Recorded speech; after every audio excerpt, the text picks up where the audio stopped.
Good morning बच्चों।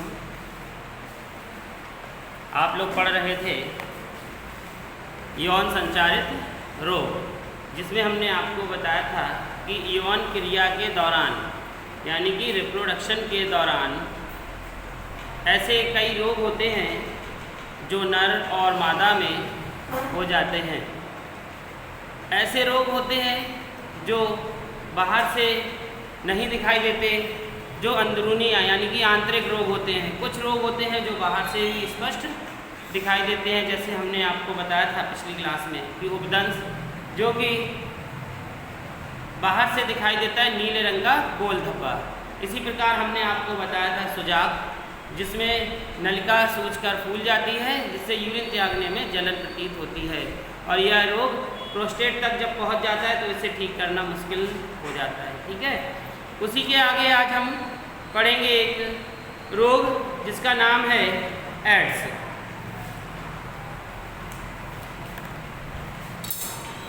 Heading डाल देंगे एड्स। इसका फुल फॉर्म है, वैसे तो ये हिंदी में कहते हैं उपार्जित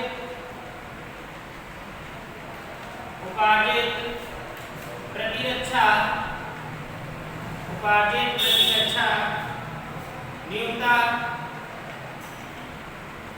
प्रतिरक्षा न्यूनता संलक्षण न्यूनता संलक्षण, और इसे कहते हैं एक्वायर्ड इम्यूनो डिफिशियंसी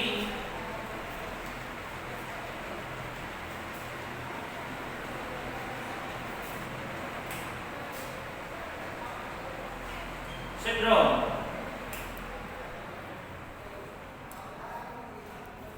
ठीक है, और इस पूरे को कह सकते हैं,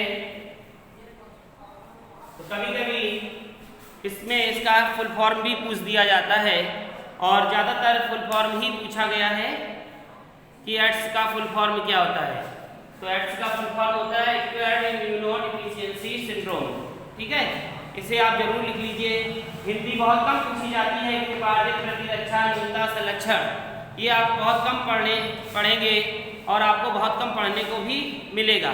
जहाँ पर आपको पढ़ने को मिलेगा वहाँ पर लिखा होगा एड्स, और आपके जो एग्जाम में पूछा भी जाएगा तो पूछा जाएगा कि एड्स का फुल फॉर्म लिखिए, यानी कि इसका फुल फॉर्म क्या है, एक्वायर्ड इम्यूनोडेफिशिएंसी सिंड्रोम। देखिए, यह एक HIV वायरस के द्वारा होता है। इसके वायरस का नाम है HIV, और ये इम्यूनोडेफिशिएंसी वायरस, ठीक है, जो ह्यूमन पे यानी कि मनुष्य पे अपना प्रभाव दिखाता है। ये एक ऐसा वायरस है जो यौन क्रिया के दौरान पुरुष में या महिला में पहुंचता है।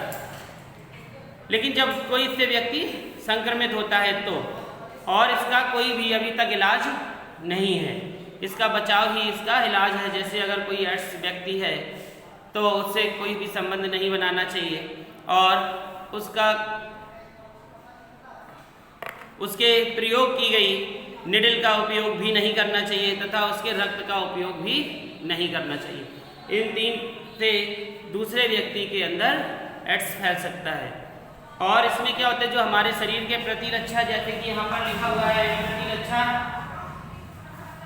ठीक है, प्रतिरक्षा होते हैं, जो प्लेटलेट्स होती हैं वह क्या होती है, कम होने लगती हैं। जो प्रतिरक्षी हमारे होते हैं, जो हमारे लिए क्या करते हैं, प्रतिरक्षा का कार्य करते हैं, तो वह धीरे धीरे नष्ट हो जाती है और मनुष्य कमज़ोर होता जाता है। फिर जब ये पूरी tariके से कम हो जाते हैं तो मनुष्य की मृत्यु हो जाती है। तो चलिए अब बच्चों इसमें लिख लीजिए, एड्स का अर्थ है प्रतिरक्षा तंत्र की न्यूनता। एड्स का अर्थ है प्रतिरक्षा तंत्र की न्यूनता, प्रतिरक्षा तंत्र की न्यूनता, जो व्यक्ति के जीवन काल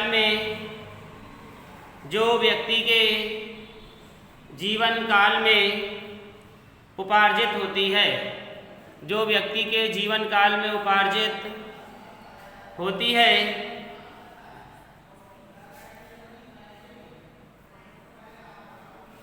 तथा इस बात का संकेत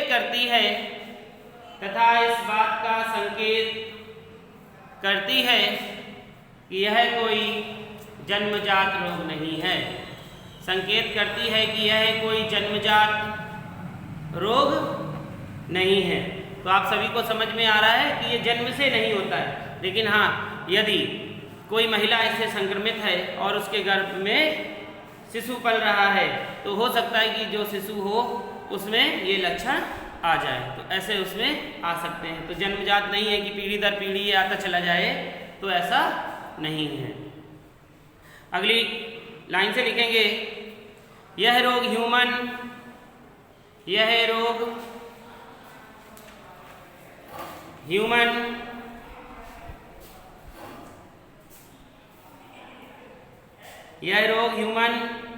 लिखेंगे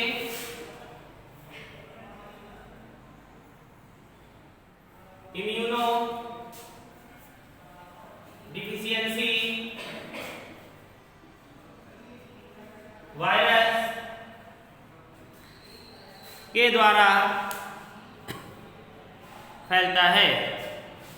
वायरस और ब्रैकेट में लिख देंगे HIV, शॉर्ट में इसे HIV ही कहा जाता है, के द्वारा फैलता है, जो शरीर में प्रतिरक्षा तंत्र को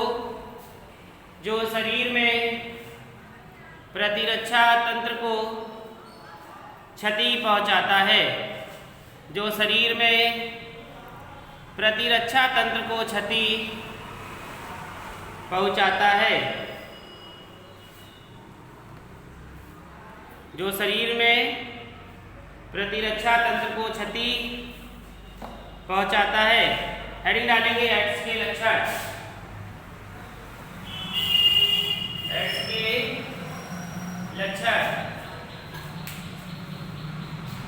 एड्स के लक्षण में लिखेंगे नंबर 1, यानी कि लक्षणों से पता चलेगा कि लक्षण जब ये मालूम पड़ेंगे ये ऐसे लक्षण हैं तो इनको एड्स है कि नहीं है।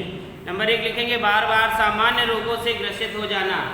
नंबर 1, जैसे कुछ सर्दी हुई बीमार हो गए, गर्मी हुई बीमार हो गए, बरसात हुई बीमार हो गए,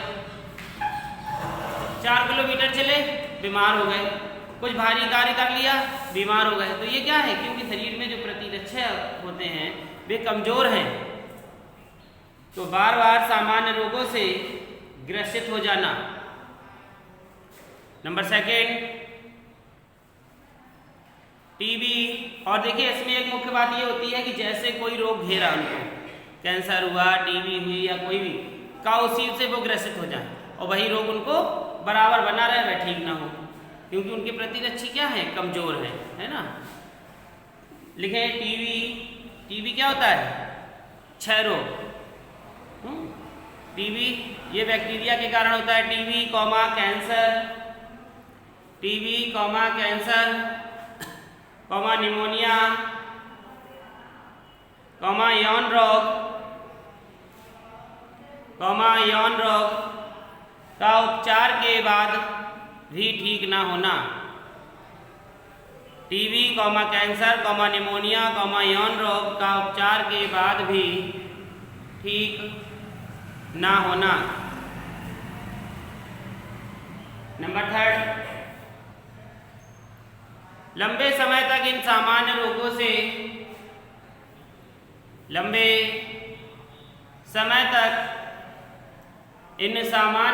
से ग्रसित होना। लंबे समय तक इन सामान्य रोगों से ग्रसित होना तथा अंत में मृत्यु होना। नंबर 4, सांस लेने में तकलीफ होना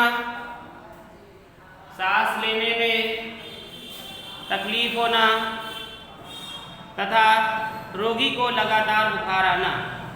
सांस लेने में तकलीफ होना तथा रोगी को लगातार बुखार आना। अगला नंबर, दस्त लगना व धीरे धीरे शरीर का भार कम होना। दस्त लगना व धीरे धीरे शरीर का भार कम होना। दस्त लगना व धीरे धीरे शरीर का भार कम होना। अगला नंबर, शरीर की रोगों से लड़ने की क्षमता का कम होना। शरीर की रोगों से लड़ने की क्षमता का कम होना। शरीर की रोगों से लड़ने की क्षमता का कम होना। अगला नंबर, सिरदर्द रहना तथा चक्कर आने की शिकायत रहना। सिरदर्द रहना तथा चक्कर आने की शिकायत रहना। सिरदर्द रहना तथा चक्कर आने की शिकायत रहना। अब जब कमजोरी होगी तो उसमें क्या होगा, चक्कर ही आएंगे। अगले नंबर लिखेंगे, रात्रि में पसीना आना। रात्रि में पसीना आना।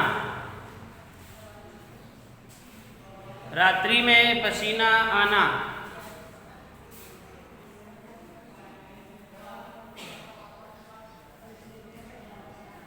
अगला नंबर, यह रोग हमेशा अंतराल में होता है। यह रोग हमेशा अंतराल में होता है। यह कुछ महीनों से लेकर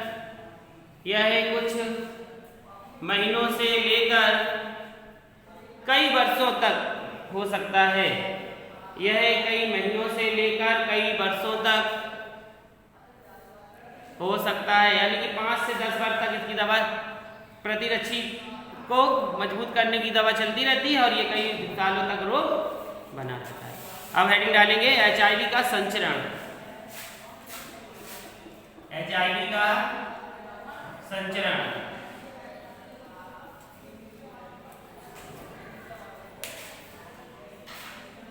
HIV का संचरण में लिखेंगे,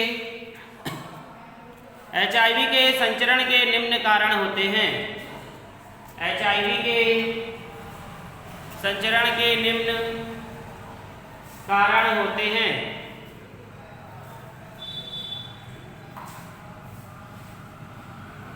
नंबर एक,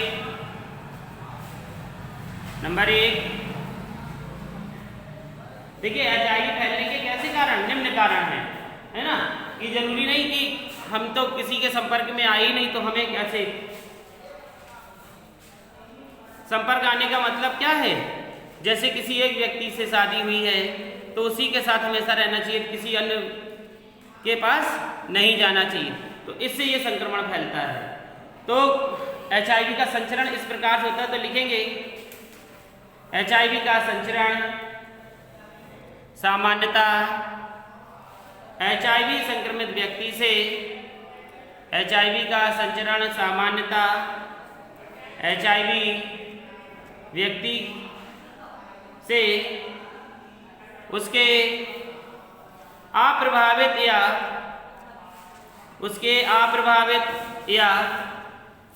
सामान्य साथी में असुरक्षित यौन संबंध बनाने के कारण होता है। असुरक्षित यौन संबंध बनाने के कारण होता है। फिर अगली लाइन लिखेंगे, किसी HIV संक्रमित व्यक्ति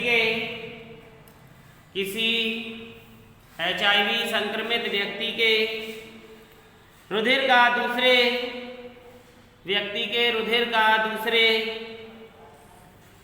स्वस्थ व्यक्ति में रक्तदान करने पर भी हो जाता है। रक्तदान करने में भी हो जाता है। अब देखिए, किसी को रक्त किसी ने दे दिया और उसको क्या था, HIV पॉजिटिव था, वह उसको भी हो गया, या फिर किसी को चोट लगी, किसी ने हमदर्दी जताई, उसका खून चूस लिया, हो सकता है उसको HIV हो और उसके हो गए।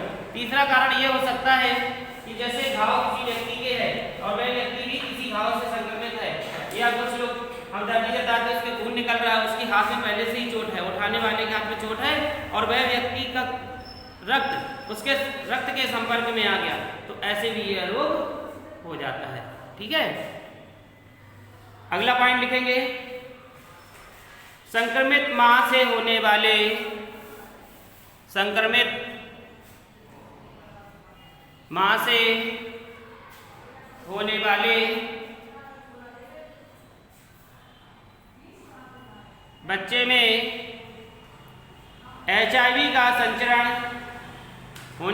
बच्चे में HIV का संचरण संक्रमित माता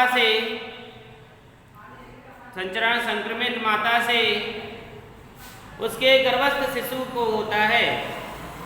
अभी हमने बताया कि अगर माँ को है तो यह रोग बच्चे को भी हो जाएगा, होता है, तथा यह रोग जन्म के उपरांत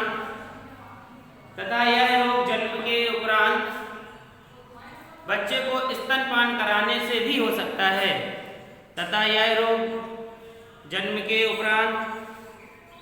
बच्चे को स्तनपान कराने से भी हो सकता है। ठीक है,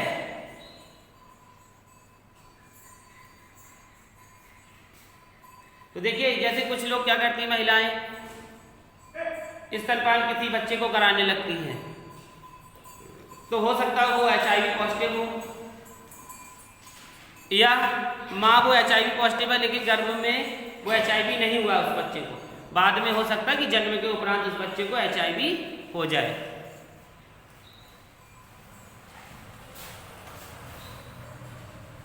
तो इस प्रकार से आपने ये समझा कि एड्स क्या है। अगली क्लास में हम इसके रोकथाम तथा उपचार को आपको बताएंगे कि किस प्रकार से इससे कैसे सावधान रहना चाहिए।